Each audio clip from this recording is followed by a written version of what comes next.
This conference will now be recorded. That's good. I thought it was pretty good, really. I wish they would do more of that. Yes, indeed. That could be the problem.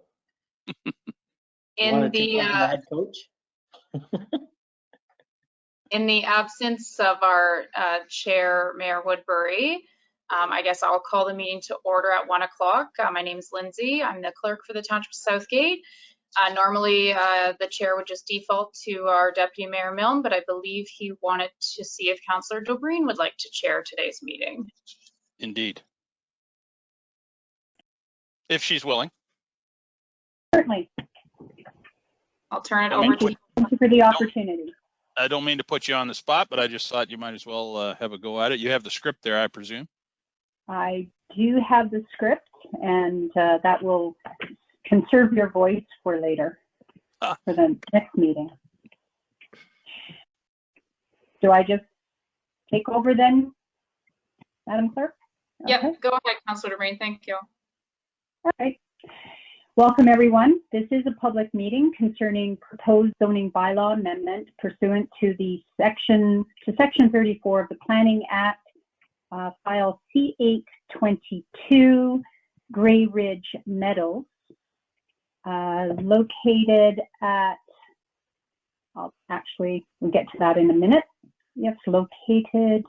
Any person or public body is entitled to attend the public meeting and make written or oral submissions in support of or in opposition to any of the proposed zoning bylaw amendments.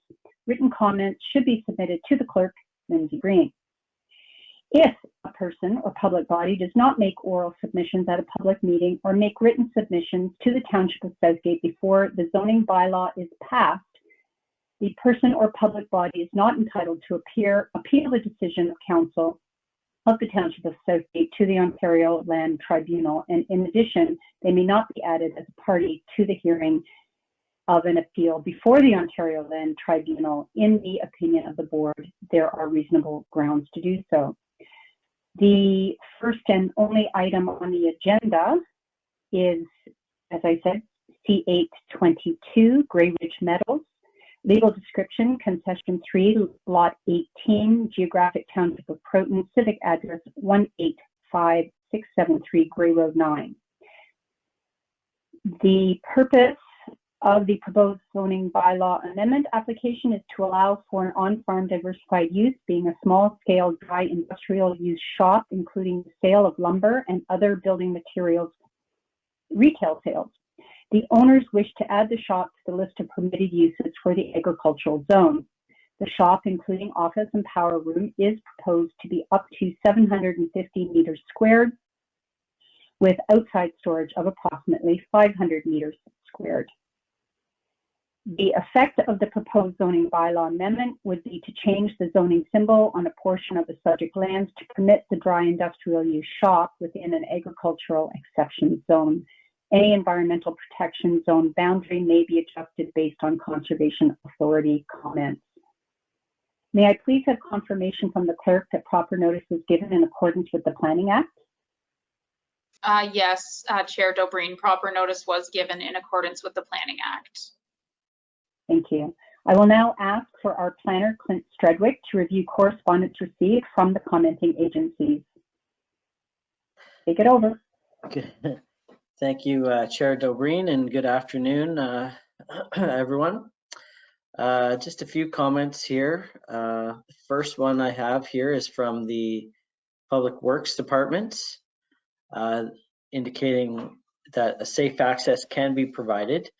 The road is Grey County jurisdiction, and entrance requirements will be dictated by the County of Grey. You may, in terms of location, this is the property immediately, I guess it would be to the east of the township office. So you should all be somewhat familiar with the property, having driven by it, I'm sure, a number of times. The next comment I have here is from the Historic Saugeen Métis, indicating that they have no objection or opposition to the proposed zoning bylaw. the County of Gray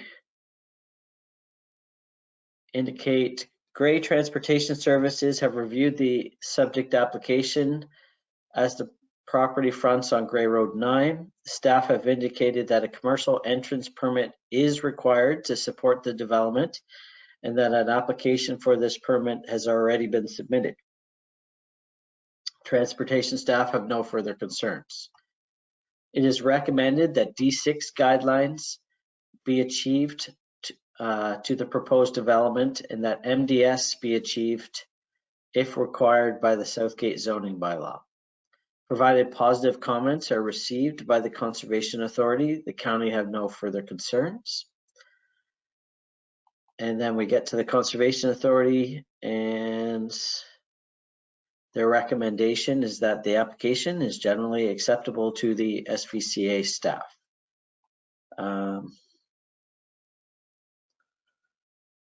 There is threatened and endangered species on the property. However, it's up to the applicant to address that with the MECP directly. And that's all the comments received. Thank you, Clinton. And if any written comments received by members of the public? I've received none. Okay. Are there any questions or discussion from council at this time? Brian? You're muted. Thank you. Thank you. That's one. Yeah. How many do I get? A dozen? Clint's winning, but I'll concede this one. Clint, the question I have is related to I guess it's point number 15 in the application. I note that they're rezoning a small portion of the subject property, but they're also going for small scale manufacturing, but they're also including there some retail sales. Where's the line between manufacturing and retail sales regarding volume, or is there one? Or do we even care? And that line is very blurry. Okay. In this case, one of the main things they're doing is lumber, in terms of storing lumber there and whatnot. And they want to have the ability that if they're storing it, for someone to come in and say, I'd like, I don't know, 5 sheets of plywood and some 2x4s, and be able to put it on the back of their truck and disappear. In order to do that, it's not the same as like farm gate sales where you're growing the produce on site. This is something that's being produced. So we're recognizing it in here, and hopefully no one has a concern with that. And if they do, then we would note it at that time. But right now, I don't see a concern with it. So if I might, Madam Chair, so the small scale commercial, is that the manufacturer of the wood products, or are they simply reselling the materials? Like, are they bringing in, loads of, like you said, plywood, 2x4s, whatever, and setting it in the yard and then retailing it out the door, or what are they doing? Or again, do we care? Yeah, I think it's actually a bit of both. I'm sure they will be bringing in some lumber from outside and whatnot, and they'll probably have an area where they can cut it to size for you if you need certain sizes or what have you. But for the most part, I would say they were bringing in most of the lumber. Okay. So I guess as long as they're zoned properly to do that, then I have no concerns. Thank you. Any other questions from members of council? Martin, go ahead. Thank you, Barb. Clinton, and maybe Barb too, because this is in the conservation. In the background on page 21, it says they had a permit for fill, permit for the drainage. And then it says another study has been undertaken to support further filling, but the SPCA has not been provided with an EIS as of current that would support further filling and or tile drainage. Are they going to continue making that fill, or are they done?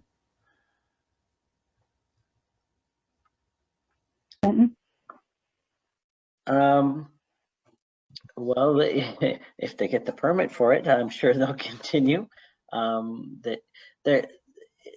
If you've driven by the site, you can see there's a huge amount of fill that's already gone in there.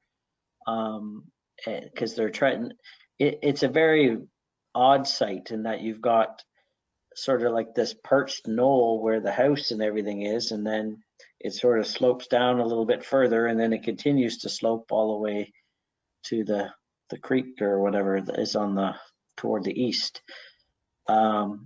So they're trying to just raise things up a little bit to keep it out of that floodplain area and be able to establish buildings. And I know they want to have a barn there for sheep, and like a buggy house and shed, that sort of thing. And so that they require to fill initially for that.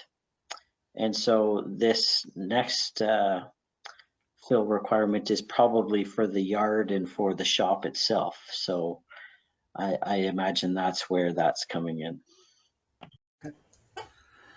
And just one more, if I may. I thought you were not going to add the employees anymore. It says in the one part, the trucks, and then a limit of 5 employees. I thought you were getting rid of that.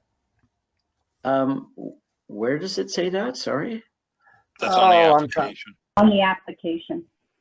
Yeah. Oh, okay. So that's actually them telling us that what they're doing. That's okay. not me requiring that. Yeah. Okay. Thank you. Any other members of council?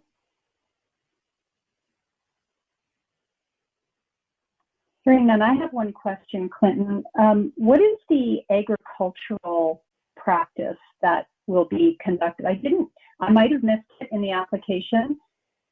It hasn't been an active farm for a while. Obviously, they're getting the land prepared. I just wondered, it is an on-farm diversified use that they're applying for.